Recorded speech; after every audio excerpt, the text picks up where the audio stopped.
Well, hello there, it's Tracys, and welcome to another episode of the Savvy Painter podcast.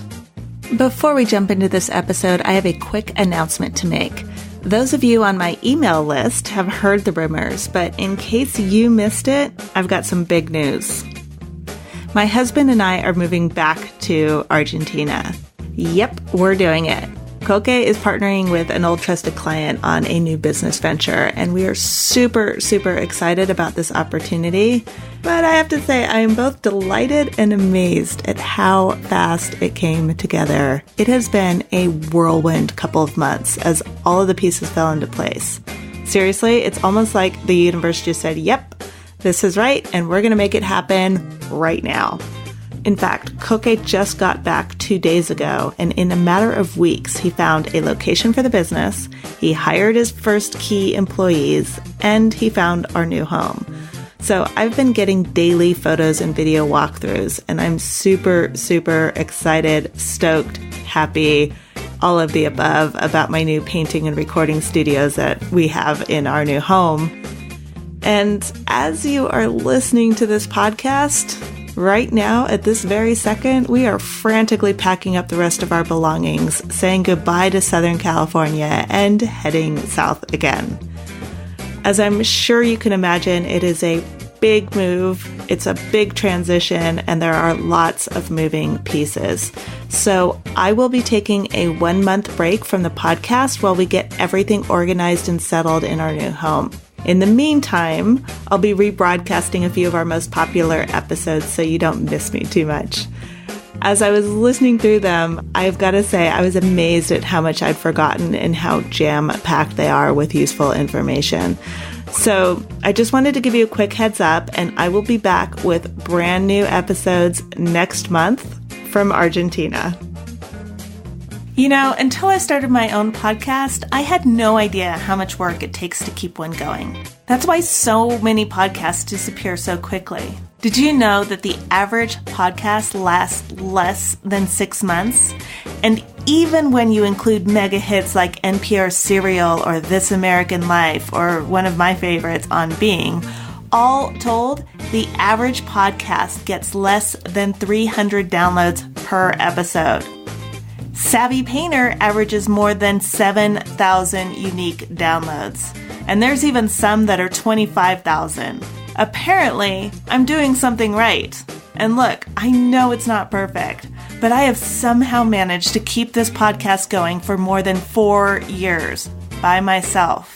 I am no Ira Glass or Terry Gross, but did you know that they have an average of 15 to 20 people working on each episode, doing research, coordinating guests, creating graphics, writing scripts, keeping the website up, keeping the technology working, handling promotions and social media and marketing, and still responding to listeners?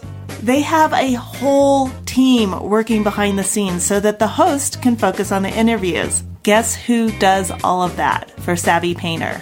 I do. It's me, all by myself.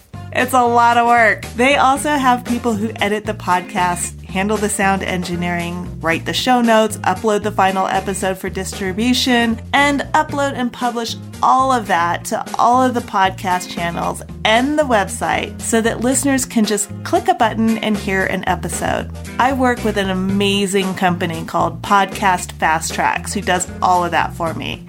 And thank God, because if I didn't have them, I would be curled up in a little ball in the corner of my studio. Point being, there is a ton of work that you never see, and it's not cheap. It costs about $1,000 a month to keep Savvy Painter going, and that's because I do most of it myself. My guess is you had no idea what happens behind the scenes to make sure that you get an episode every other week without fail. I had no idea either before I started, which is probably a good thing. So I'm asking for your help to keep this podcast going. A small monthly donation makes all the difference. It's just the price of a cup of coffee or a single tube of student-grade earth tone paint. I'm not talking professional cadmiums or cobalt violet or anything weird like that. Just the most basic burnt umber. Just a small donation like that from you would help a lot to keep this podcast going. You can make a difference. At a minimum, I would love it if I didn't have to explain to my accountant why I'm still doing that quote-unquote little podcast.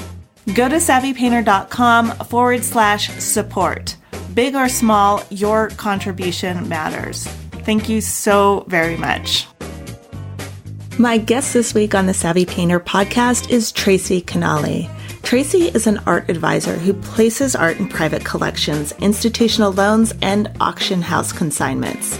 In this episode, Tracy and I talk about how she helps collectors choose art for their homes, what she does to help them hone in on the art that they would love to live with. She also shares her advice for collectors looking for art and gives advice to artists who are looking for representation. Then we talk about the types of art that her collectors love, and she shares which artist she would love to have in her own home. I gave her an unlimited budget for this fantasy pick, but she could only choose 2 paintings. Finally, Tracy shares her perspective on where the art market is going, and she throws out an interesting challenge for figurative painters. I am so grateful to Tracy for taking the time to share her thoughts. Here is Tracy Kinnally. Today on the podcast, we have Tracy Kinnally. Tracy, thank you so much for being on the Savvy Painter podcast. I'm really looking forward to this conversation. Thank you for having me. I'm looking forward to it as well. Tell us a little bit about your background. How did you get into this field? Initially, I studied for it. I got my master's at Christie's in London. That was a Renaissance to post-war focus on collecting culture. Before that, I had a bunch of shiny internships, one in a big Chelsea gallery, another one at the Guggenheim in Venice, which is important, I guess. And then I came back to New York in 2013, really, because I didn't have a visa after graduating. And people started bringing me art, and several iterations of the business later, here I am. Give us an idea of your sort of daily life in this field. Is there something like that? There is, but there are seasons, if that makes sense. So I think high summer, early winter right now, which we're kind of getting out of, it's mostly desk work and prepping for what's going to come. We call now this auction season in the business, which seems it's arbitrary, but it's times where the auctions are coming up, and then surrounding that are a bunch of openings and projects, events, art fairs, and that tends to be in spring and fall. And so my job will depend on what clients I'm working on, what our vision is to get for them. And then that'll dictate what I'm sourcing art for on a daily basis, what studios I'll be in, whether I'm going to be writing more appraisals or actually looking at art or bringing clients on site. And so it'll be a combination of any of those. So it'll depend. Yeah, there are some times where I'm only in meetings, and then there will be some weeks where I'm just at my desk and by myself. And by yourself. Yeah. Just like it's just you and those like words and numbers going back and forth. So I think it kind of mirrors, when you're looking at it from the macro perspective, a lot of freelance work. In the sense that you would be doing like a lot of sort of the administrative, let's just call it business work, and then you can actually do the more, I can call it creative work. Sure. Well, I mean, I'll go through weeks of being on site at galleries, talking to dealers, in studios, at clients' homes, that sort of thing. And then by myself at a desk, researching, preparing presentations, even pitching ideas to people, because there's constantly, I would say it's a pitch, both for what art acquisitions are most necessary for clientele and also projects moving forward, right? And you work with sort of larger, is it organizations? I was about to say corporations, but that just sounds wrong. But you work with larger organizations and then art fairs, is that correct? And then with collectors themselves? Yeah, so my main client base are private collectors. I mean, they're definitely wealthy, but they're not mega collectors, if that makes sense. It's not some giant foundation that's going to be passed on. It's for them. It's a personal experience, and it has a lot to do with statements about their home, their own values, hopefully things that they're going to pass on to their children and grandchildren, something that's very intimate and special in that way. And when you're dealing with those kinds of clients, what are some of the questions that you ask them to get a better idea of who they are as collectors? Because it is such an intimate experience, right? This is something that you're going to be living with in your home. It's your personal taste. When you're first getting to know one of those clients, how do you go about that? What does that look like? Well, first, I get to their home. That seems the most important. Getting them in the environment where the art's going to be. Because no matter what, if they're somewhere else and we're thinking of this in the abstract, it's rare for someone to kind of be able to tap into the reality of what they like, in quotation marks, simply because it's too easy to just mirror back a projection, right? They have a friend who is a longtime collector and she has this work, so I'm going to say this right now, and then if I actually go and source that one, probably not going to like it. We'll be in their home, we talk about who lives there, I ask what kind of art they like in general, what kind of space we're in. Do they entertain there? Is it private? Is it something that a lot of people are going to be seeing? Is it something their children are going to be around? And then it usually also goes into other things like, what did your designer have for this room? Are you going to get it redesigned? Things of that nature. And then it gets pretty surprisingly deep once we start to go there. And you get all these sort of chestnuts that would be pretty much impossible to get if it wasn't in person. Right. I can see that. And I imagine being in their home would put them at ease more than, it gives you the advantage, obviously. Like for you, I can totally see that it allows you to get to know the space and what art would look good there. Like I'm just thinking in terms of sizing, et cetera, et cetera. But in terms of having that conversation, it seems like that is the perfect place because they're at ease. Yes, definitely emotionally. And I think also, at least for me, it helps me to suss out a lot of the rest of their value sets. When it comes to art, space is just part of it, right? When it comes to enjoying art, especially over the long time. And if you're not thinking of it holistically, in a curatorial sense, if we want to be a little more professionalized about it, there's going to be a real high or a rush from the acquisition. And then over time, it'll fall flat. And that's one of the responsibilities for me as an art advisor to consider, even if perhaps the clientele hasn't quite considered it in a more visceral sense as of yet. Mm-hmm. And when you say that after a while, you kind of like are able to kind of dig out these chestnuts, if you're comfortable answering this without giving anyone away, are there any answers that stand out to you as being particularly interesting or surprising? From the perspective of a podcast, are they actually interesting or surprising? I don't really know. Fair enough. It's more in the sense how they'll say, oh, well, I really love surrealism. And I find that really funny. Almost everyone says that they love surrealism. And then when we're sitting and looking at someone's home, when it comes right down to it, they end up loving pop art. They love pop art and they love more mod visuals. And so those twists and turns I find really funny, because otherwise I would have been looking for surrealist type painting, right? And that's not what they want at all. What I'm curious about is the reason why they say surrealism, or like if you have any sense for that, if it's because like it's kind of like a way of saying I don't want this other thing. I want something that's more modern, in air quotes, or more different than a landscape painting or a bucolic scene of sheep in a herd. Of course. Well, I think you did hit on something correct that I say all the time when you're talking about vocabulary. And one thing that I will say, especially for Americans, is, first off, all of my clientele and most people who collect art are very intelligent. They might not have a lexicon for describing art because it just wasn't on the radar for most of their lives for whatever reason. And also because they're intelligent, they see that there's a lot of art out there in the world. there are many different ways to approach this.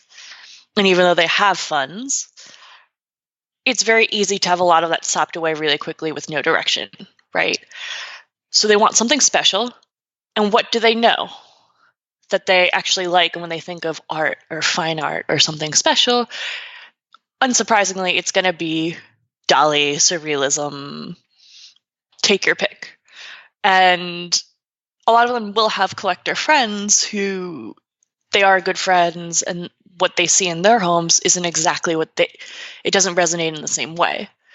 So they want to have something that resonates the way that Dali resonates, or Surrealism in general, or Picasso.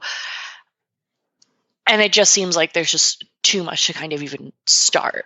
Yeah, absolutely. And I don't want it to sound like I feel like they are not intelligent. I think the equivalent would be to start a conversation with me about music. I would throw things into these super broad categories, like just, okay, so like Miles Davis, kind of like that. And it would be, somebody who is well versed in music would be like trying to translate in their head. And then they'd be able to ask me the more detailed questions, which would get to the point of, okay, this is the exact type of music that Aunt Trace likes. So that's kind of what you're doing with collectors. Definitely. I mean, honestly, also the easiest way to do this is like have a catalog of some kind, pull up a bunch of images that I have of just data from all the art fairs and kind of assess what they respond to the most and go from there. So the question I know like lots of people would want to know is how do you find your artists? How do you pull your database together of the people you're like, okay, let's look at these. Like, here's my roster of people that I think might be good for you. Where do you get that roster from? Well, geographically everywhere, first off. I think it's similar to the way that I think almost anyone else comes to terms in the art business with finding their crew or cohesive group of any kind. You go to openings, you read the publications, you ask a few friends. You'll end up looking at some work that's recommended and you're going to love it. You're going to look at some work that was recommended and just not jive with it exactly, right? And then some things are just going to find you out of nowhere that you absolutely adore, right? Now, as far as how to create that, like anything else, it's elbow grease, right? You have to have a routine. You have to determine, okay, I have this information. I'm putting it in this place in my Google Drive. Here are some sample images. Now when I'm sitting with the collector and I feel like it's going a certain direction, I have some kind of reference point. We go from there. Mm-hmm. It actually sounds very similar to how I get podcast guests. I know. It's a little bit of what I personally like, for example, and then talking with other artists and getting exactly the same thing of you. I just like have this kind of rolling list that I keep in my back pocket and just keep moving through it. Sounds very, very similar. I will say there's like at least 20 artists on there. They're like artists that I love and I have not been able to place yet. It's like every single time. But I mean, it makes sense. They're usually a little more challenging, I suppose, when it comes to having it in one's home. I don't know if you have that with a podcast list, but sitting there waiting, like, I am going to place one of these one day. And that collector is going to be so excited. When you're getting this roster together, do you have artists who approach you with work? Do artists come to you and say, like, oh, I'm looking for an art rep? Do you have room for that? Does that happen with you? I am open to looking at artist work almost always when I have time. I don't have a lot of time, so I don't know if that's very disingenuous to say, but I like people who are enterprising and I like artists in general, so I'm really going to be offended by anyone who wants to send me work. I mean, as of right now, I just can't represent anyone, if that makes sense. Like, I could see if I saw the right fit, someone in the middle market to kind of do some studio management and also really help to push their works with other art professionals. That could be on the horizon. However, as of right now, I do not do that. I've been exclusively collector representation. Mm-hmm. Where do your collectors come from? Mostly New York. Mm-hmm. There's a scattering throughout the US and Europe, but mostly in the tri-state area. And how do they find you? Referral. Someone goes into their home, says, this is beautiful. How did you do this? That kind of thing. That's been about it. I mean, it's the most direct way. Yeah, that makes sense. So another question I wanted to ask you is more like on the painting spectrum. How do you personally look at artwork? And I'm using, like, in my head is the artist's lexicon, which would be to critique it, but assess the artwork and say, like, okay, this is a piece that I think would fit really strongly with that person. I feel like this is two questions. So the first is to constantly look at art. It's just part of my job. Beyond any acquisitions, there are just some things that I have to attend because I have to know what people are looking at. If there's a great fanfare about something, I don't have the luxury of saying from an armchair that it's good or bad or not, right? I go to the exhibition, go to the studio, whatever, and make an assessment. And that, especially when we're looking at painting, I will say this. I'm heavily influenced by the smell. Yes. So before I even see it, if you have like some strange plastics or whatever coming on, that's an upward task. I have to like kind of fight over that. And of course, like, as long as it's not overbearing in the studio or whatever, but when you have that fresh oil smell, that oil paint, like, which is almost like funky, but like, I feel like it also generates a response in collectors too. Because like, what is your first acquisition most of the time? You want that oil painting, right? They're thinking of old master pictures, and even if it is a Monet, they're thinking of that rich textural piece that's something that's both old and new and is going to survive for a while and perhaps even a little bit mysterious because of its physicality. And since the smell hits you before you even see it, it's a big thing. That being said, I've still strongly endorse work that I didn't necessarily think smelled well, but especially if we're looking at a new collector, I'm going to strongly say that that's a contributing factor, right? That's so interesting because, like, for me, like, when I go, it's so true. Like, it's almost like comfort food. It sounds disgusting, but it's almost like comfort food for me to be able to smell like linseed oil paint, like all that stuff. Like, I walk into somebody's studio or I go to an art school and I'm just like, yeah, and I love this because I really thought I was a freak for thinking that's. I love your answers so much. I'm just like.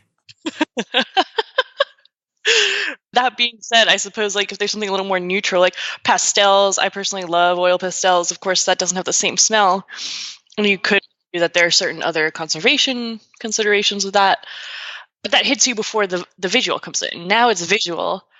And that's certainly the most important when it comes to looking at art.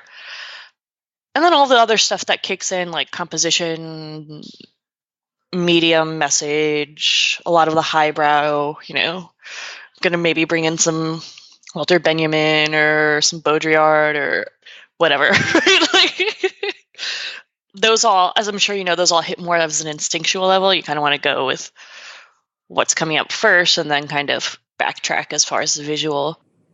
Can you dig into that a little bit more? Like, what do you mean by what's coming up first? Well, instinct, right? Mm-hmm. So if we're looking at art, what's happening on the most immediate instinctual level is some of the most important, even if it's something we're supposed to work through. Art that's shocking, we're supposed to have that shocker and this sort of unsettling feeling first, right? Or if we're elated looking at it, right? That happens too. Sometimes even just confused, and to sort of allow those things to happen first, acknowledge that they're happening, and then get into the more intellectual or critical breakdown of why and whether or not that's good or what makes art good, if that makes sense.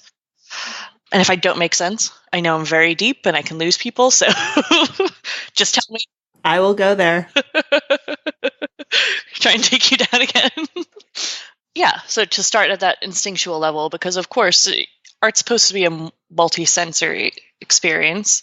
If it was just one part, I would say then it's probably comes down to really communication as opposed to just art in general.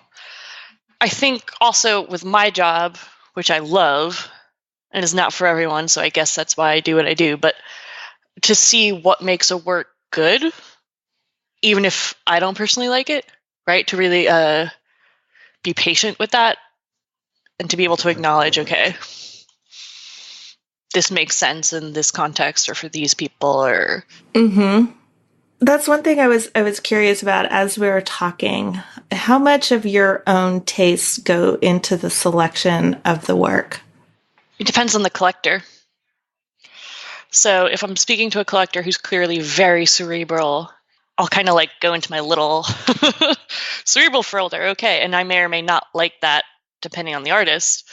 If we're looking at painting, at least, painting, I definitely love very sensual work. Not as much for other media, but for painting, to me, that's half the point, right?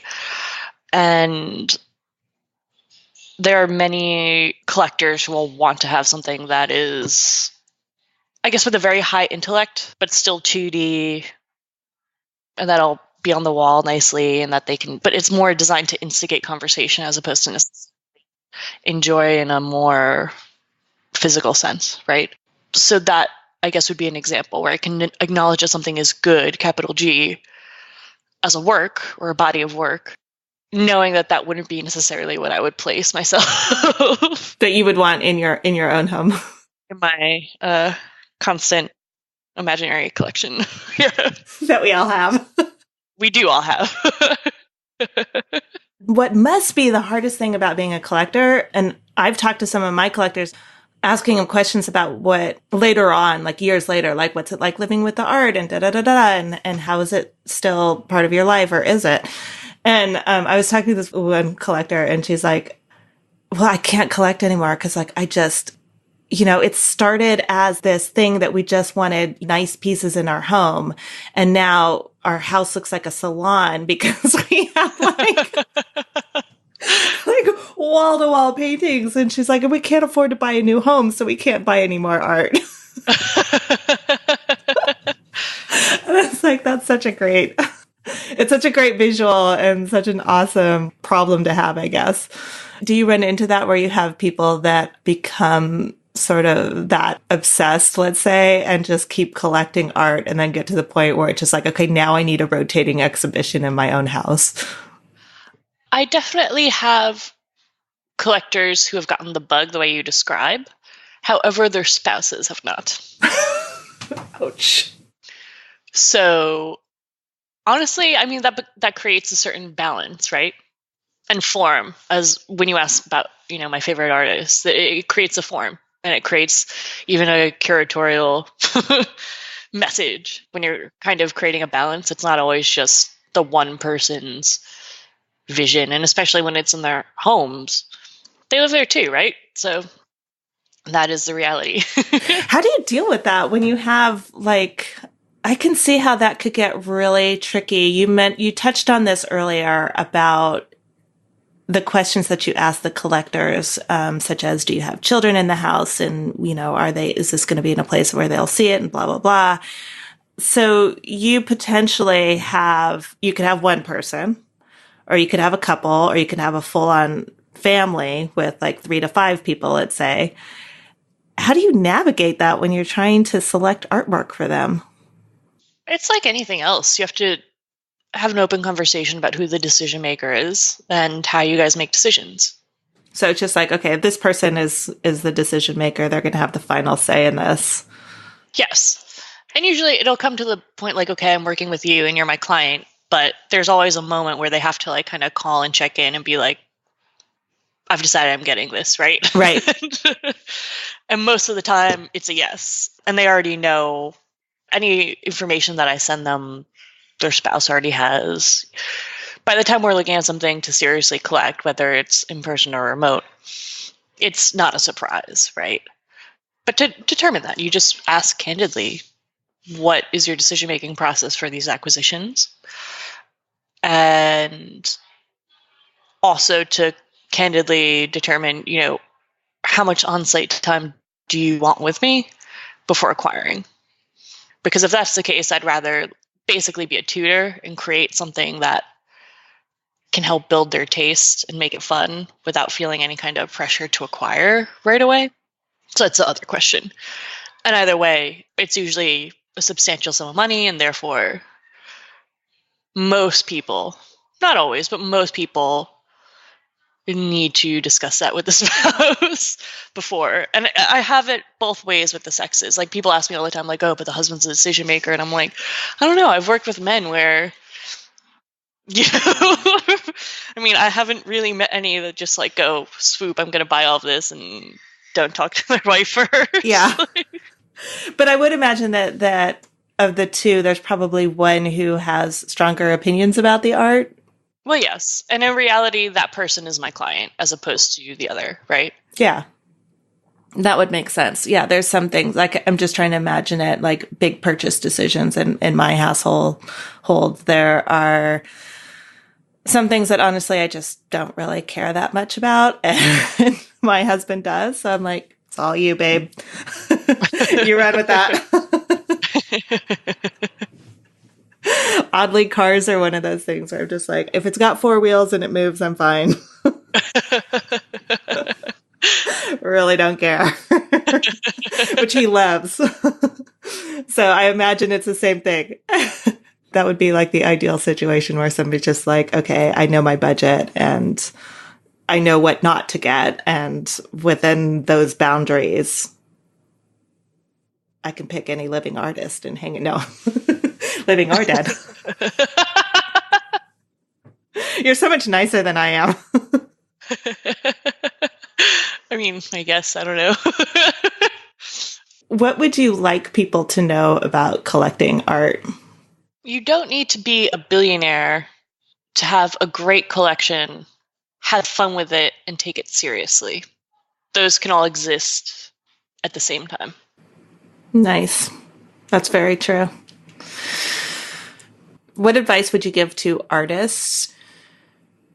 I was going to say who want to find... But it's understandable because people question the gallery or dealer model right now, so... Yeah, that's a whole other conversation. Another good one. I guess what I was wondering is, when artists are dealing with collectors sort of one-on-one without you, what advice would you, without somebody like you, what advice would you have for them? Trust yourself and let that also be part of the process. It gets very easy to be a slave to fashions, if you will, or perceptions. Reasonably so, because honestly, that's where art's value financially comes from. However, allow yourself to really do your own exploring and research and trust yourself as that comes through, as opposed to necessarily acquiring what other people acquire. In terms of styles or ways of painting, or in terms of collecting? Collecting, I apologize. I thought you asked advice for people collecting. Oh, okay. So that was the answer for collectors dealing with artists, is to trust yourself. Yes, to make acquisitions. If they're not working with someone like me, what advice I have for them to trust themselves in building their own taste and making their own explorations and cultivating a collection that really makes sense to them. And then on the flip side, since you deal directly with collectors, for artists who are dealing directly with their own collectors, what advice would you have for them?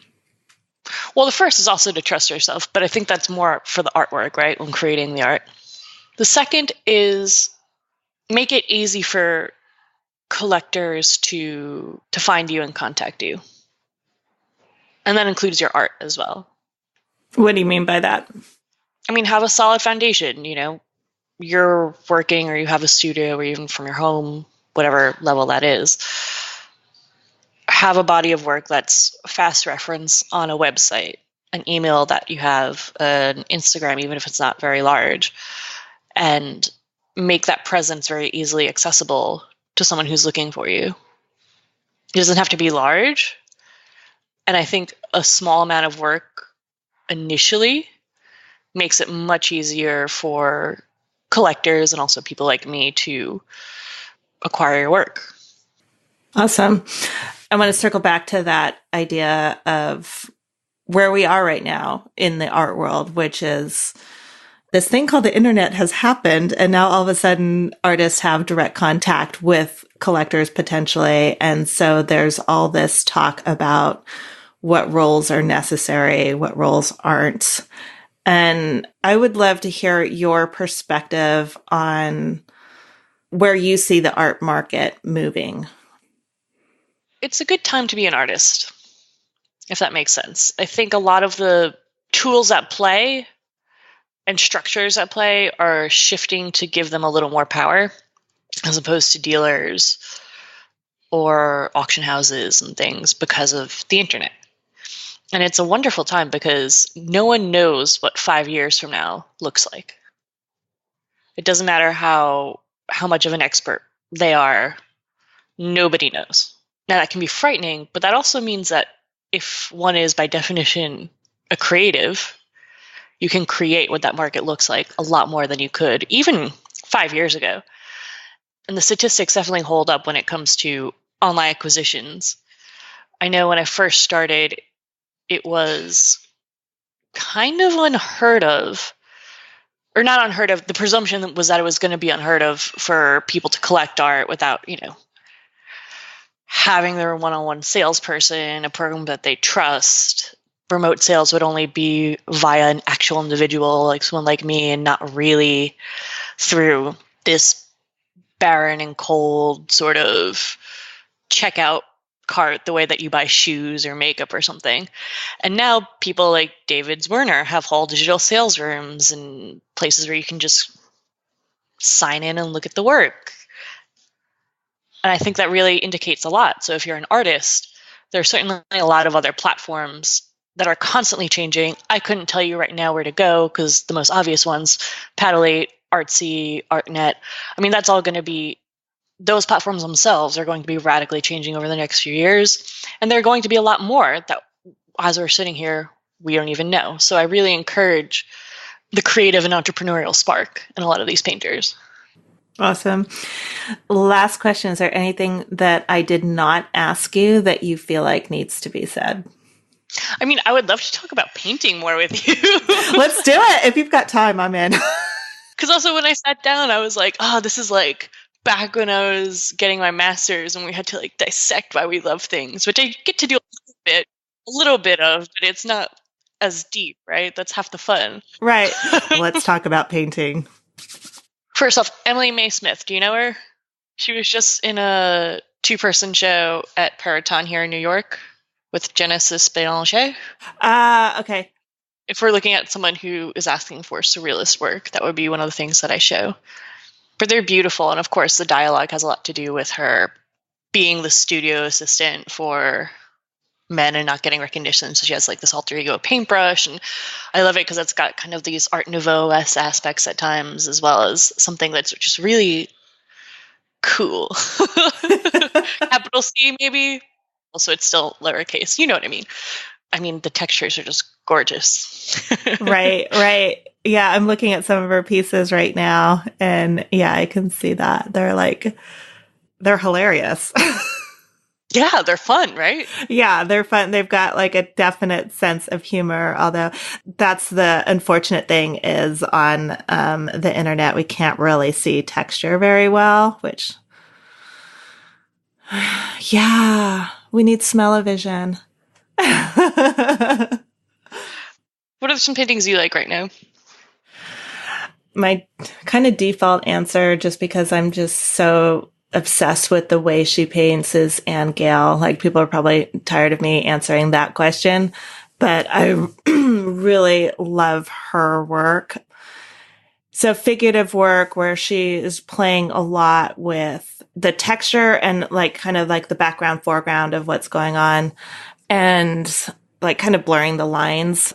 Yeah, there's a little bit of like a Alice Neal composition, but also like Jenny Saville. That's interesting. And a little more the surface level water reflectiveness that I can't really place, but yeah, I feel it. I see what you mean. For me, what's really fascinating is that she kind of plays with painting the air and painting kind of the space in between herself and the subject matter, which to me is really fun to sort of think about things that way. Like, what is this thing that you can't see that you want to bring into the painting? I love her work and I still haven't gotten tired of it. So that would be one answer that I would give. One person, like recently, one person that I just loved geeking out with, probably because I haven't tried painting that way, is Suzanne Unrein. Technique wise, and also what she's doing, I think is really interesting. So it's a lot of encaustic work with lots of textures and layers of collage happening inside of it. Really enjoying that. Oh, so this goes the other end of the spectrum. Certainly.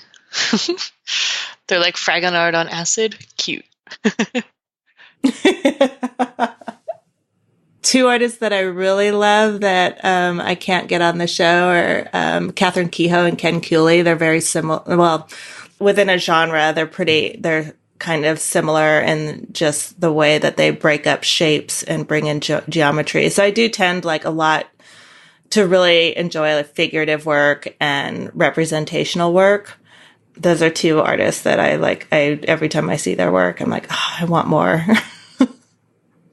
What about you? I feel like the figure is popular now. Yeah. I think in the last 10 years, it's kind of surged up and now it's becoming super popular. I'm always questioning if that's because sort of the recency thing, that's what I'm looking at, that's what I'm seeing. So I always kind of have that in my head. Is this really what's happening? Or is it because this is the group of artists that I'm really interested in right now? So I start to see it everywhere. Yeah, definitely. But you're seeing that too. Yes.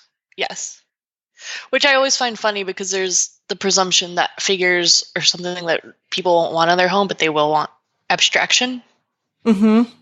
Which I do find odd because at a certain point, unless you're really kind of giving a deep dive to a lot of abstraction, it's hard to make the distinction, right? If you don't know the process, if you're not sure of how certain things come to be. Whereas with the form or the figure, human figure, I think there's a certain immediacy or presumption of some kind of understanding just because we're human, right? Yeah, I mean, it's I've heard, so as an artist, love the figure. And I think as for myself, I guess on a human level, then you tend to sort of empathize with what you're seeing. You tend to want to know what's going on, want to know the story, who are these people, et cetera, et cetera. And there's an emotional depth that you can get with painting that I think is really unique. And when I so I've had conversations along those lines of, do people want figurative art in their home? I think the answer is yes, people do. But to kind of take the other side of it, I've had conversations, these are purely anecdotal, but with people who are not in the art industry saying things like, well, yeah, I just don't understand why you would want a painting of somebody else in your house. It's kind of creepy. It's kind of weird. I did a commission. This was years ago. I did a commission. This woman wanted to surprise her husband with a portrait of his son, who is a musician. And so I painted this portrait of her son. And when she gave it to him, his reaction was so fascinating because he was kind of you could tell his brain was just kind of short circuiting. It was kind of a weird, awkward moment where he was kind of I love this painting, but to me, having a portrait of somebody means that they're dead. And so it's freaking me out that I have a portrait of my son because that feels like a premonition of something awful to come. And I was his wife and I were both just whoa, did not expect that. And so I've asked a few other people. These conversations that I have on the podcast obviously are with artists, with people from the art industry and about art. But it's also I will purposely try to get people who have nothing to do with it and have very little background on it, talking about what their thoughts are on art and get them comfortable talking about it, because oftentimes people feel like they're not quote unquote educated enough to talk about art, which is just ridiculous. But yeah, they'll say things like that. Like they'll have these ideas of what things should be. And then they're trying to reconcile that with what they're seeing in the art world. And they're just, sometimes they just get confused, or sometimes they have these interpretations that are just kind of like, wow, that's actually really refreshing. I hadn't thought about that. Yeah. To circle back to what you were saying about the portrait, that portrait tradition, I mean, initially, if we're going back, 16th, 17th, 18th, etc., that is about posterity, right? And it's about rendering your likeness. However, a likeness, I'm doing air quotations, was really about your status and kind of proliferating an ancestral or family message that had to do with power through the centuries. And it wasn't until about if we're going to be very reductive, but the 19th century really, that people start collecting portraits of other people because of the artist, right? Because of how good they, how good that artist was at rendering it, or how great of a painting, or also even just part of a history, which I do think that the people who commissioned those portraits and sat for them would find strange, not having any connection to that family or that history or that projection, right? Especially if it wasn't royalty, Mm-hmm. But of course people do. And I think people collect those in particular because there's that wonderful sort of unveiling when you're piecing together, oh, what does this ring mean? Or what does this emblem mean? What order was this person from? That kind of thing. So I think it's pretty intuitive when you're talking about this guy saying that, oh, you have portraits because it's a dead guy. But then what about nudie portraits? The nude. The nudies. Forgive me. Yes, the nude. Yeah. I'm going to be more academic about it. You can call them nudies. It's fine. Okay, so as an artist, I love figurative drawing, figurative painting, painting the nude. Another conversation that I was recently having with somebody who is not an artist, and we were talking about sort of the very romanticized paintings of women in a field, kind of looking back over their shoulder, kind of like, oh, you caught me, it's kind of, to me, I was just kind of sometimes you have to wonder, what is this really about? Is it do people want something in their house that is kind of innocently titillating, or it's really interesting to think about that. After a while, what's the real allure of that for both the artist and for the person who collects it? Yeah. I always find it funny, forgive me, how the history of art is kind of like the history of, if I'm going to be crass, TNA. But, what do you start with? We start with way back Venus of Willendorf, right? That's usually one of the first things. Like the cave paintings at Losso, Venus de Milo, Venus of Urbino, Birth of Venus. There's a pattern here. And then reiterations, especially once we get into the 19th century, which I always found very fascinating because it really shows kind of how, there's always been an ideal for feminine beauty that's almost impossible and completely stylized and indicative of the time. And then also now, if we're a painter, I really enjoy seeing the female form painted by women. Now that all these layers have kind of been worked through in different forms. Because sometimes she is nude, sometimes she's not. Sometimes that woman has a sexual preference for women, sometimes she doesn't. It's exciting. Does that make sense? Yeah, it is very exciting, especially because all the conversations that are happening right now, sort of in culturally. And it's exciting to see where this is going to go and how perceptions about it change. As an artist, it's so hard to explain, but there's just something so intriguing, so fun, so fascinating about painting the figure and painting the nude in particular. And I think, speaking for myself, it might be just about sort of removing the mask in a way, in a non-sexualized way. Or, you know, like there are like tons of paintings that clearly are sexualized. So there's so many different ways to approach it and ways to look at it. And I think it depends a lot on your viewpoint and what you're trying to say with it, obviously. And then there's, you know, as an artist, technique is always like super, super fun to play around with. So there's that aspect of it. And I've had conversations that touch on this with artists. I'm thinking like off the top of my head, I think it was Amberlia Copel. She was talking about how she's painting the figure and whether or not she uses the direct gaze. So it's kind of like, do you break that wall and what does it mean when you do? And so you have all these artists who are painting that sort of like women in, it's so funny to say, like, there's only way to say it, just like women in their quote unquote natural habitat and what that is, right? So, and which is so weird because it's like you're objectifying everything about it. You're like, you know, but it is sort of this like voyeuristic view into what women and what's going on with them. And what's fascinating to me is what does that mean? So for women artists, it feels like it means one thing. And there's like a whole genre of paintings that are, I would say 80 to 90% men who are women in various stages of undress in the woods who've just been caught off guard and look back like, you know, it's kind of like, when do you see that? You know, it's a complete fantasy, right?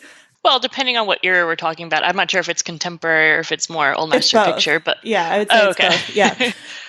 I mean, those are real stories, right? Myths. We have like, you know, Diana being found by Antioch and then or the muse or the female bather, like, yeah, in that area that obviously could happen, right? And when it's contemporized, I think that's when I'm just kind of like, well, okay. I suppose. I mean, mostly because it's hard to envision something like that in an urban environment. But honestly, now that you say it, I would love to see someone paint those myths, those classical myths that we see over and over again in a very, we'll say, social realist way today. Like, what would Diana look like when Tien finds her, right? If he was like hunting and, you know, ends poorly for him. And then I don't even know, what are the other ones like? Oh yeah, Venus and Mars found by Vulcan. What would that look like now? Right. So yeah, that would be interesting. and that is a story that's kind of fun to interpret. And any like, so you know, I'm pointing out the women in the field genre, but you could also make that argument for, you know, a woman who's getting dressed in her bedroom or a woman who's doing this or a woman who's doing that, you know, like anything, like any stage of undress.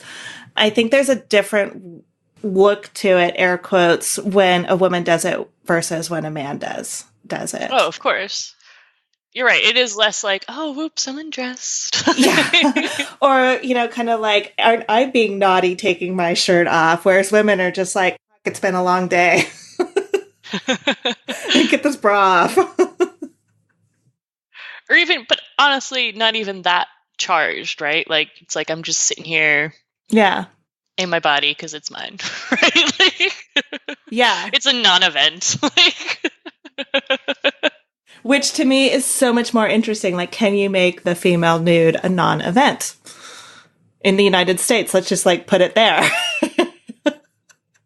Like, maybe it's easier in other cultures. Honestly, it sounds like you have an excellent, I guess, like almost like painting competition. I don't know if you can extend that. Call for submission. Let's do it, Tracy. Oh, I can't paint. No, no, let's make the event.